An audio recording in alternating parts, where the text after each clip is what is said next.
রাজধানীর সোহরাওয়ার্দী উদ্যানে আইনশৃঙ্খলা বাহিনীর মাদক বিরোধী অভিযানে সাংবাদিকদের উপর হামলার অভিযোগ উঠেছে। সোমবার রাতে এই অভিযানের সংবাদ সংগ্রহের সময় বাংলা নিউজের মাল্টিমিডিয়া রিপোর্টার সহ বেশ কয়েকজন সাংবাদিকের উপর পুলিশের লাঠিচার্জ করার অভিযোগ করেছেন সাংবাদিকরা। তারা বলছেন যে বারবার নিজেদের পরিচয় দেওয়ার পরও পুলিশ তাদের কথায় কোনো ধরনের তোয়াক্কাই করেনি। তবে পুলিশ বলছে যে অন্ধকার থাকায় সাংবাদিকদের উপর না বুঝেই হামলা হতে পারে। এছাড়া একই অভিযানে ঢাকা বিশ্ববিদ্যালয়ের এক শিক্ষার্থীকে আটক করেছে পুলিশ।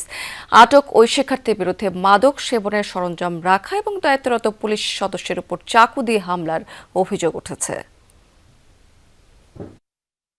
কেন সাংবাদিকের প্রতি আমি অন্যায় আচরণ করবো বা মারবো, এটা হয়তো অন্ধকার ছিল, এখানে হয়তো একটা হতে পারে তাদের বক্তব্য অনুযায়ী বুঝতে পারে নাই। পুলিশ সদস্যের একজনকে চাকু মারছে, এটা ফরচুনেটলি এটা চোখে লাগে না।